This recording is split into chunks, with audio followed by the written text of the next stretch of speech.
but the platform is hopefully going to target our younger troops, the 4, 8, and 10-year folks that are stuck in a career to where they think that their skills don't match anything on the outside. And if there's one thing that I've really learned over the past year and a half, is that's so not true. We have so many soft skills that we have gained over the years that can be tailored and put into a resume to land that perfect job, that perfect opportunity.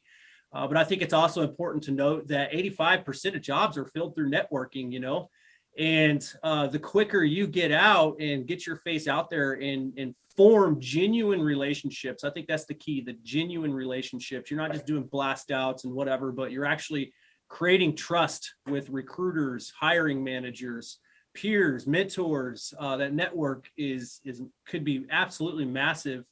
And it's very beneficial to your transition to land the post-service job that you want, You're listening to the 7 Echo Podcast, brought to you by 7 Eagle Group, the place where we highlight inspiring and interesting United States military veterans who have found a successful civilian career after trading in their uniforms.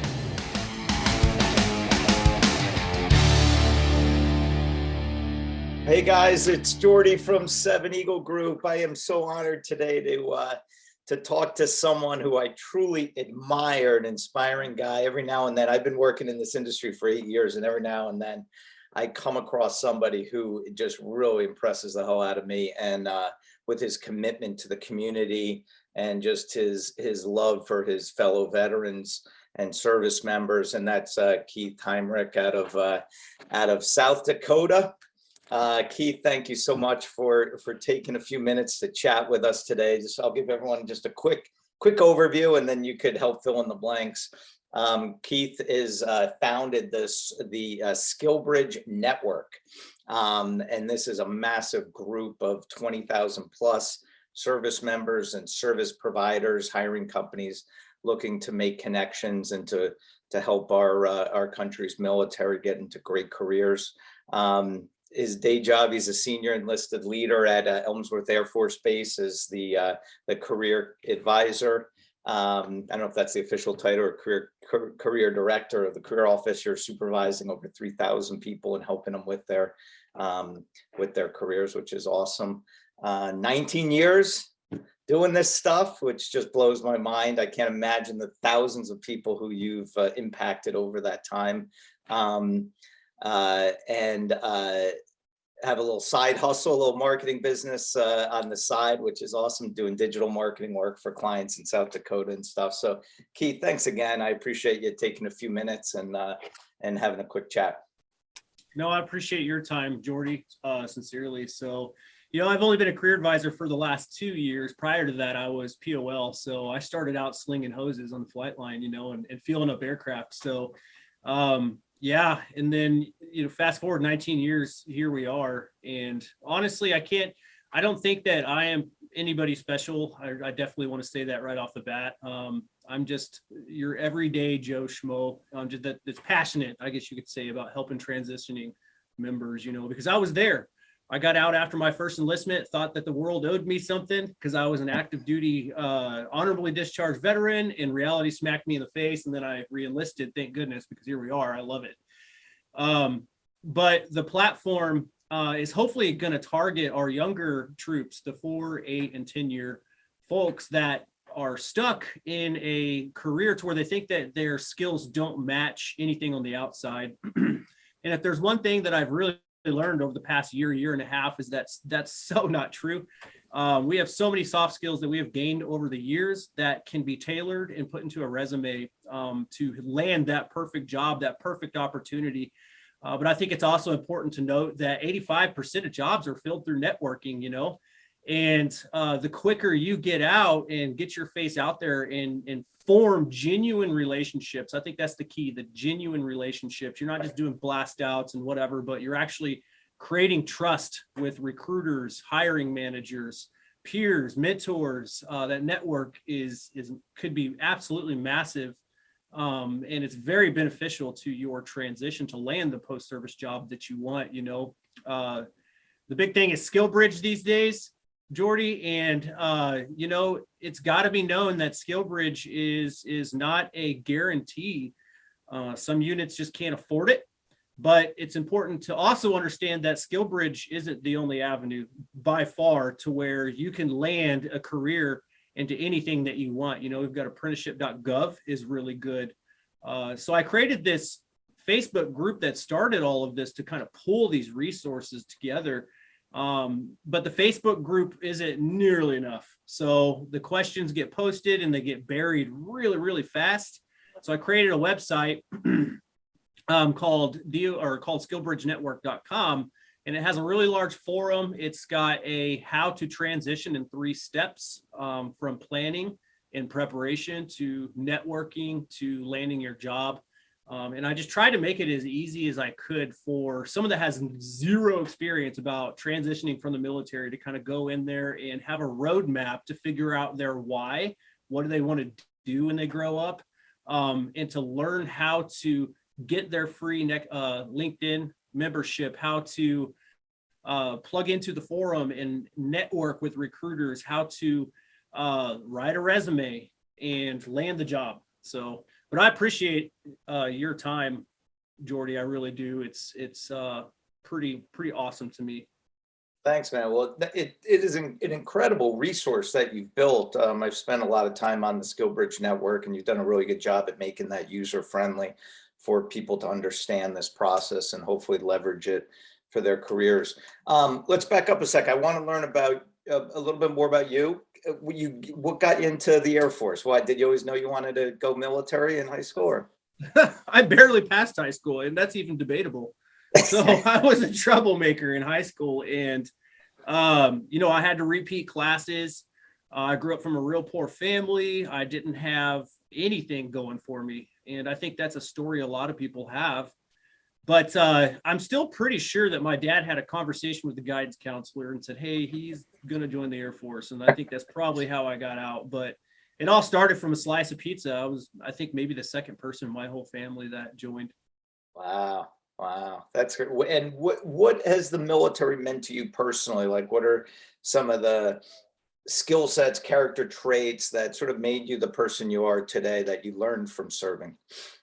So I think the biggest thing that I've learned, and it has been, you learn something in your first enlistment, then you learn more in your second, third, and fourth. But I think the most important thing is that it doesn't matter if you are an E4 or an E5, or whatever, E6, if you are passionate about something and you want to help people, don't take no for an answer. Get out there, get in the trenches, get to know your people, gain their trust, and train your replacements.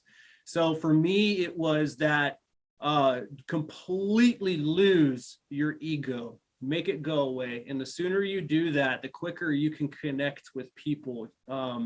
So the military, after all the deployments and short tours and all that, has really taught me that life is really short. And you need to be very focused on what you are passionate about and then sprint towards that. How did you know, though, you decided at a pretty early age that you want to help other people with their careers? How did you head down that path? So I was actually almost kicked out of the military because of my bad grades and all that in high school. And, I transferred that into my first enlistment.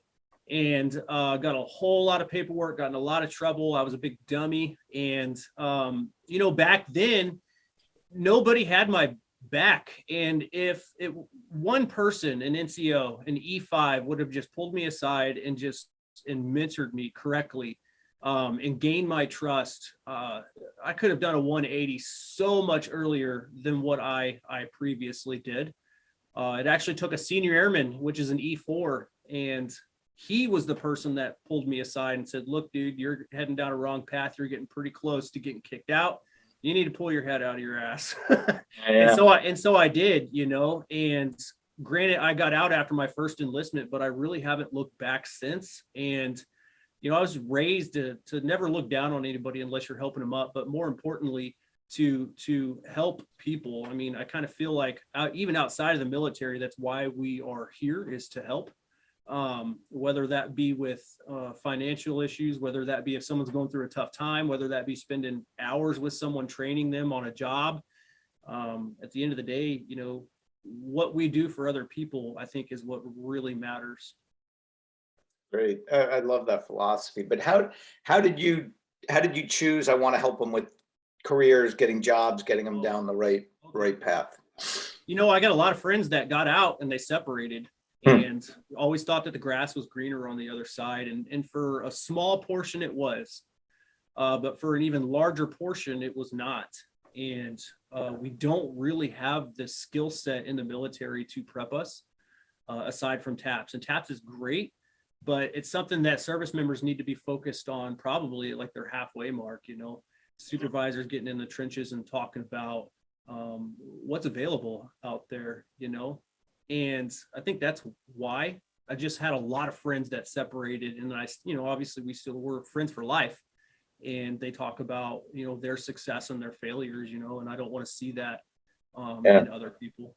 That's awesome. What do you have any favorite success stories of other soldiers, airmen, sailors who you've helped over the years and sort of got them down a path that they never would have taken?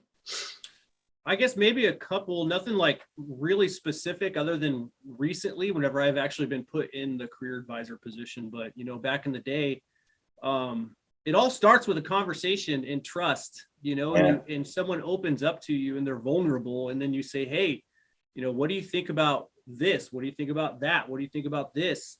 And it almost always comes down to us being scared. You know, at the end of the day, I don't care how big and macho anybody thinks they are. We all fear certain things. We fear the unknown. We fear change. And just being able to point your friends in the right direction to do that is very rewarding. So some have gone on to run businesses, which was very cool. They always had that entrepreneur mindset, I think, you know, reflecting back, and then we would just have a conversation and really just do it, just go start the business. And they're very successful, you know, and others have landed pretty good jobs. That's awesome. What are some of your favorite tips for service members considering SkillBridge? What are some things that they have to be doing that you notice a lot of them are not doing, and things they can do to better position themselves to land that internship opportunity that's going to make them happy and get them on their way? Number one tip is get on LinkedIn. So that whole Facebook group I created, the whole website I created, it is a giant funnel to get you over to LinkedIn. And here's why, Jordy, is because even Facebook is for old people now. And we've talked about this before, but if you are 18 to 22, 24 years old, you hop on Facebook to talk to your mom and dad and grandma and grandpa. Let's be real, you know, and I love Facebook, but the new generation coming up, they're on Instagram, they're on TikTok, and they're on these other social media platforms. So that's a great networking tool, but you guys are way ahead of the business owners and the recruiters and everybody else that wants to hire you, right? And those aren't really professional platforms. So use TikTok and Instagram and the Facebook group that I have as a tool to get to LinkedIn. You got to get to LinkedIn, and you got to start networking. You got to be authentic.